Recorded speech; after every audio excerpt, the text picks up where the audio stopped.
Hello, welcome to another video from Handmade by Christine. This time we're looking at Sunburst or Starburst cards and we're going to make 7 in total. 3 in the first part of the video and then 3 more plus a bonus in the second part. You're going to need 6 A5 cards in a neutral colour. I've used cream to go with my paper. 1 coloured card. This started off as an A5 card and I've just cut off half the front.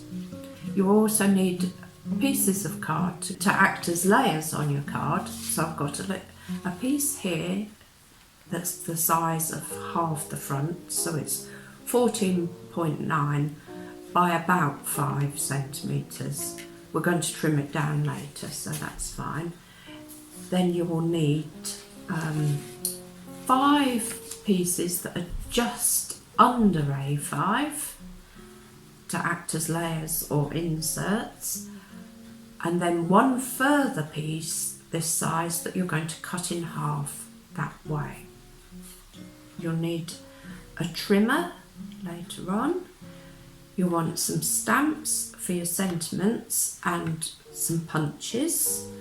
I've made these already, and I've used an ink that obviously that will go with my pattern paper.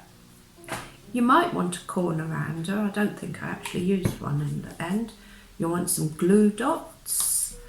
I punched out a bit of decoration using some of my coloured card. You want 3 circles, and these are 1 1/8 inch circles, and you'll also need one that's 7/8. The exact sizes don't matter, but your coloured ones need to be slightly bigger than this one.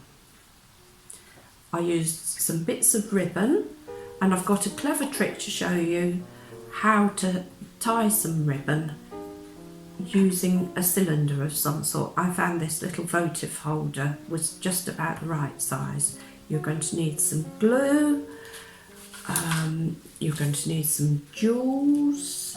You might want to use an embossing folder if you've got a Big Shot or similar machine.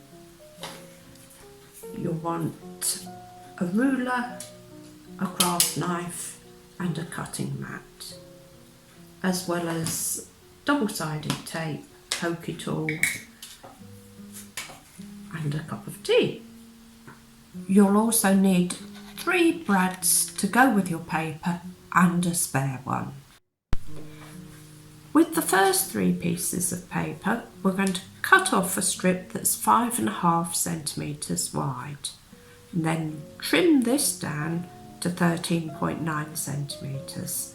So it will be 13.9 by 9.5 centimetres. Then we're left with 3 strips of 5.5 centimetre wide each. And I cut these at 6, 7 and 8.5 centimetres, and then cut each half diagonally to make my little triangles. The reason that I cut them at the different heights is that I end up with different triangle shapes, which adds to the interest when you put the cards together. For the first 3 cards though, we only need these 3 rectangles. The others will be used in the next video. I've piled my 3 rectangles together, and I'm going to decide where I want the focal point of my sunburst to be. Now it can be in the middle, but I quite like it offset, so I'm going to put it about there. So I'll make a little hole with my pokey tool, for my brad, little hole in my smallest circle, and then I'm going to attach everything together using the spare brad. Now that needs to be quite little, because I found if you use a brad that's too large, it interferes with your trimmer. So then draw about 8 lines going up to your central piece, and then you're going to cut to either side of the line to leave a little slither in between.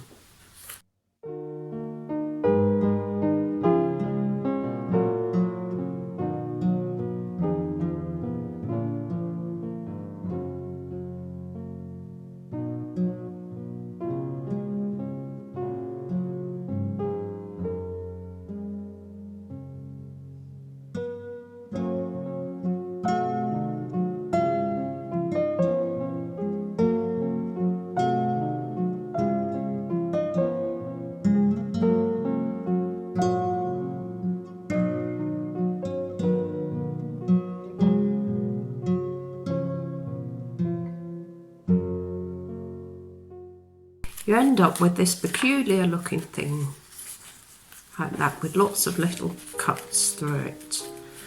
And I'm just going to check on the back that all the cuts have gone all the way through. This one hasn't quite, so I can follow the line that I can see, but it hasn't quite cut all the way through.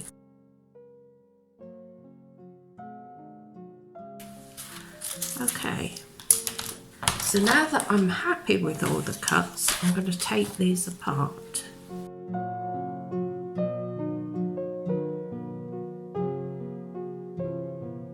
I've got my slightly smaller than A5 pieces, 2 coloured, 1 in the neutral colour. And I can separate out these pieces. And what I'm going to do with each one is carefully tear or cut the little wedges out. There's some of them that will be easier to cut.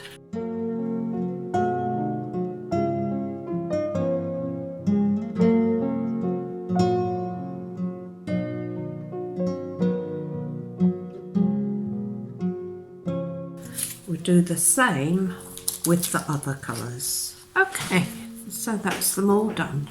And what I'm going to do is place these little spiders onto my pieces, and I'm going to hold them in place with the brads that are actually going to be used properly later.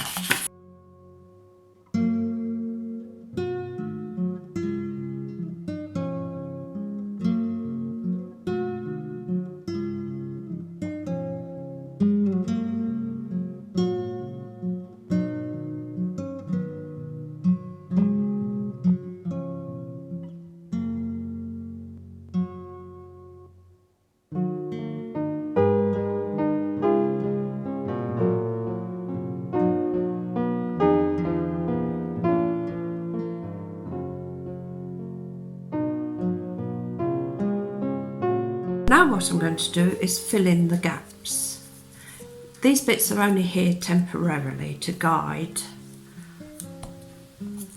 for this stage.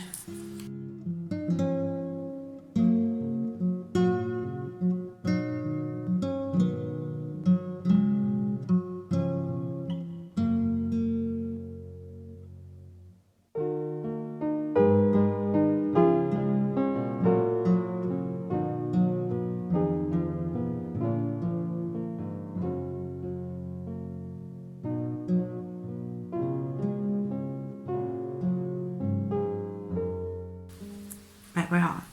Now we're going to glue them into place. Okay, so I found it easiest to work on the corners first. So using a glue stick, line this up into the corners. Remember, the spiders are only there for guidance. It's got to actually line up on the card to work.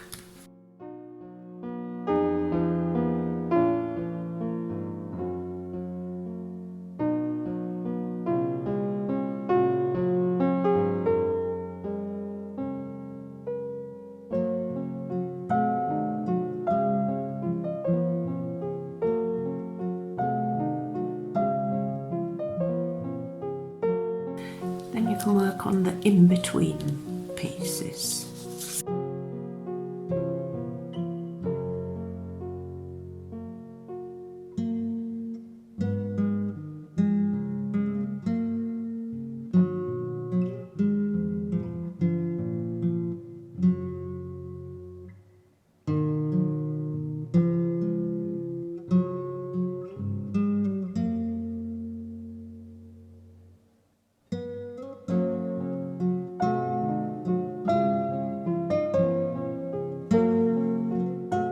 It still looks a bit peculiar, doesn't it? But if I take the spider away,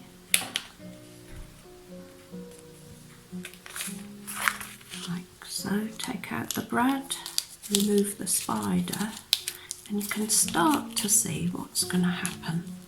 Left one of the legs behind. There we are.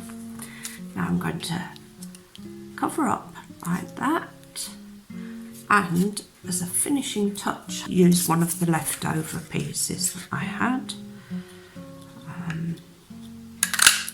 like so, and it's going to be held in place with a brad there. So let's just do that. Here's those two together, and then use the brad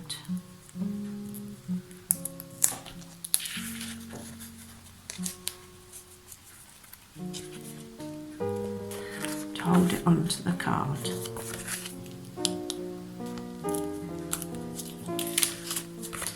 Doesn't that look pretty? Now I'm going to repeat the process for the other cards. Before I put the centrepiece on, I'm going to emboss the whole thing. I used the quilt top embossing folder from Stampin' Up, which is a retired embossing folder. So now I'll add the centrepiece.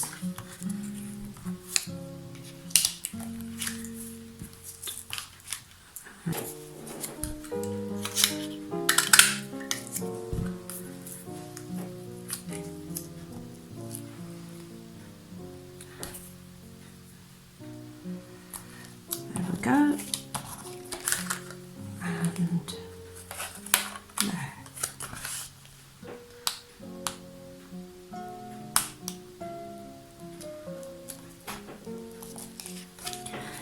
So now these just need attaching onto cards to finish off the first 3 cards from the set. And this could be this way up or this way up. Just have a look while you're doing it and decide which way you prefer. Now that I'm looking at this, I've got quite a wide gap here, and I wish that I'd shuffled things over a bit, but it's too late now. So I'm going to make a feature of it by adding some little gold dots.